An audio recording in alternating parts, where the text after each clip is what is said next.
વાગ્યાની ટ્રેન હતી, 12:30 પહોંચાડી ગયા. હું સુરતથી બેઠા ત્યારનું મને માથું દુખતું હતું, મેં બ્લોગિંગ કંઈ કર્યું નથી, કેમ કે સવારનો મારો દિવસ હતો અને ટ્રેન એટલી ગંધારના વેટની હતી, વાત હતી. આખો ગંધારો થર્ડ એસી ડબ્બો હતો, પણ એમાં પંખા હતા, એસી એટલે મતલબ બહુ જૂની ટ્રેન હતી. મગજ એ ગયો, હું પૂછતો જ છું. 3 વાગ્યાની મારી ટ્રેન હતી, 3 વાગ્યાનો સૂતો હું અત્યારે લગી. રાજકોટમાં જેવો પગ મૂક્યો એવો મારો મગજ આમ મતલબ માથું ઉતરી ગયું. હવે મને એને સેવ પૂરી ખાવાનું નથી થાય, જઈશ ઘરે જાય ફ્રેશ થઈને ગાડી લઈને સેવ પૂરી ખાવા ગોતવા નીકળીશ. ખાવા તો પછી નીકળ્યા અને ભાઈ સિરિયસલી ઘર જેવું ઘર ને હું એક દી માટે ગયો તો મારે આવું બધું ખાવા મળ્યું. જો કે એકલો ગયો તો એટલે ફેમિલી હારે યા ફ્રેન્ડ હારે ગયા હોય તો ન થાય, કેમ કે ઓબ્વિયસલી એકલા ગયા હોય તો થોડું તકલીફ અત્યારે ગયો ચીણે હવે ઘરે પહોંચી જવું. બધાય પેટ્રોલની મહામારીથી, મતલબ પેટ્રોલ નથી કારણ કે આપણી ગાડીમાં કેટલું પેટ્રોલ હે, ફૂલ. પેટ્રોલ ઘટે જ નહીં, તમારે ભલે ગમે એવી તંગી આવે. અને હું ગયો તો ત્યારના કેળામાં પડ્યા, કાંઈ કેળાનું કર્યું નથી કોઈ, એટલે મારે તને કાલે કામ કરવું છે. ભગવાન પહોંચી ગયો સેફલી, શાંતિથી ઘરે. અને હવે ઉપર જઈશ, ખાઈશ, કેમ કે હું ગયો ને ત્યારનું બર્ગર જ ખાવું બરાબર. જો અહીંયાથી શનિવાર રાતના બર્ગર ખાધું, પછી સવારે કંઈ ન ખાધું, 3 વાગે ડાયરેક્ટ પાછું સુરત પહોંચીને પાછું બર્ગર ખાધું, પછી રાતના 12 જમ્યું, પછી બીજે દિવસે મતલબ આજે સવારે કાંઈ ન જમ્યું, 11 વાગે સીધું નહીં 1 વાગે સીધું મેકડીનું કર્યું, પાછું બર્ગર જ, પનીર રેપ ને એ એમ. અને 4 વાગે પાછું મેં ત્યાંથી એક્સ્ટ્રા બર્ગર પાર્સલ કરી લીધા હતા, 2 પનીર રેપ, 3 બર્ગર એટલું પાર્સલ કરીને પછી 1 પનીર રેપ ખાધું અને 1 બર્ગર ખાધું. પછી ટ્રેનમાં બેસીને 1 પનીર રેપ ને 1 બર્ગર ખાધું. એટલે ગયો ને ત્યારનો અરે આની સાયકલ ગયો ને ત્યારનો બર્ગર જ કરવું. હવે કાંઈ બહારનું નહીં ખાવું, ખાલી ત્યાં સેવપુરી મળી જાય ને ક્યાંક બી, પાણીપુરી તો નહીં જ મળે, સેવપુરી બાસ્કેટ પૂરી એવું કંઈક ખાવું હોય. ચાલો તો હમણાં ફ્રેશ થઈને પાછું મળું. ફાઇનલી આ ખાવાનું મિસ થાય સવારનું કામોની. સવારો ચા રોટલી તારક મહેતા, બસ બીજું કાંઈ નહોતું જિંદગીમાં, કદી જ નહીં ચાલુ.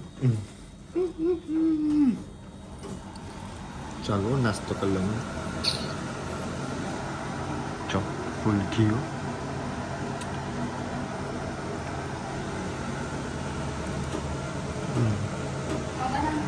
પેટ્રોલની તંગી બતાવો આજો એને. હવે એક નહીં બધા પંપ જો ફૂલે ફૂલ મારો, આ પંપ પછી આ પંપ બીજો પંપ. અહીંયા તો બંધ જ છે કાલ રાતનો. હું તો સુરત હતો, સુરતથી મને બધા ફોન આવતો તમારે મળે. મેં કીધું ભાઈ હું તો રસ્તામાં આવું, મને કંઈ ખબર નથી. આપણે એ બંધ થાય ચાલુ થાય, આપણે શું ફરક પડે, આપણી પાસે તો ફૂલ ચાર્જ છે. ઓછું થાય એટલે આ પ્લગ ભરાયો 60. જેટલા પેટ્રોલ પંપ જોઉં જેટલા બધી લાઈનો ખાલી ખોટી લાઈન કરે. આપણને પૂછ્યું મેં કીધું શું પરિસ્થિતિ, કે કાંઈ નહીં બધું રેગ્યુલર, આ બધા એને અપાવું. એ કીધું તું એમ કે 10 વાગ્યા પછીથી નહીં મળે, સાંજના 10 પછી, એટલે એવું નહીં કે હા પછી હાવ મળશે જ નહીં. It means time limit. પહેલાં કેમ 24 કલાક મળતું હતું, એવું નહીં. 1 મિનિટ નકર હમણાં મેમો આવી જાય 500 રૂપિયાનો બ્લોગિંગમાં સેટ કરતો. ગાઈઝ આઈ નો સુરત ગયો એનો બ્લોગ આવ્યો, સુરતથી રિટર્ન આવ્યો એનો બ્લોગ ના બનાવ્યો, તો બી મેં થોડી ક્લિપનો મતલબ શૂટ કરી હતી. બટ તમે મારો અવાજ જોઈ શકો છો ને કેવો ખરાબ થઈ ગયો હોય, તો મને આમાં શૂટ કરવાનું મન જ નથી થતું, કેમ કે ગળું જેટલું બળે અને આમાં વોઇસમાં શું હું આમ શૂટ કરું, કેમ કે જેટલું વધારે બોલું છું ને એટલું જ મને વધારે પેઇન થાય. એક દિવસ ખાલી આ બારે ગયો ને એમાં બી આવું થઈ ગયું, કેમ કે બહુ શું કેવું, મારે આમ અનપ્લાન્ડ હતું બધું. અને આવું પહેલી વાર મારી યાર થયું કે કોઈ બીજા સિટીમાં ગયો ને મારો અવાજ ને એવો ખરાબ થઈ ગયો.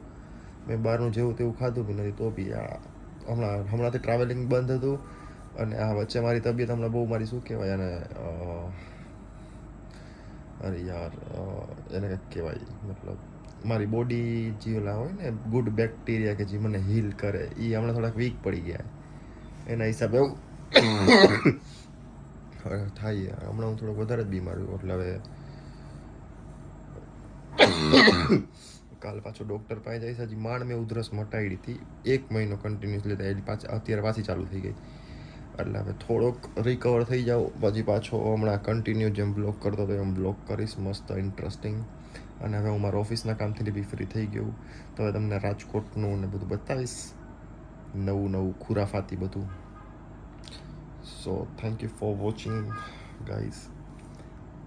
આડી પડે એ તો આડી પડે તો જ્યાં સુધી હવે હું લોગિન કરીશ ને ત્યાં સુધી તો બોલીશ જ. Thank you bye. Subscribe like and follow. વચ્ચે વચ્ચે બોલવાનું હોય પણ મને નથી યાદ રહેતું એટલે લાસ્ટ સુધી જે મારો બ્લોગ જો એ શેર કરજો લાઈક કરજો અને સબસ્ક્રાઈબ તો તમે બધા કરેલા જ છે તો ભાઈ તમારા કોઈ રિલેટિવને કરાવજો કેમ કે 400 સબસ્ક્રાઈબર થઈ ગયા છે હવે 100 જ બાકી રહે છે એટલે 500 સબસ્ક્રાઈબર કમ્પ્લીટ થાય અને વોચિંગ અવર્સ તો ઘણા બધા બાકી છે. સો બસ આપણે 500 સબસ્ક્રાઈબર પૂરો થાય એટલે એક કહેવાય ત્રણ ગોલ છે અત્યારે 500 સબસ્ક્રાઈબરનો અને 3000 કલાક અને કાંઈક 3 મિલિયન વ્યૂ શોર્ટ્સમાં. હવે બે કમ્પ્લીટ થતા જોઈએ કેટલી વાર લાગે. એક તો હમણાં થોડા ટાઈમમાં થઈ જશે પછી આપણે મસ્ત મોનિટાઈઝ એકવાર ચેનલ થઈ જાય ને પછી તો બધું બંધ કરીને પછી નકરું ટ્રાવેલિંગ જ કરવું ફૂલ ટ્રાવેલિંગ ફૂલ બહુ મસ્ત તાકાતવાળા બ્લોગ તમને આપીશું. બાય.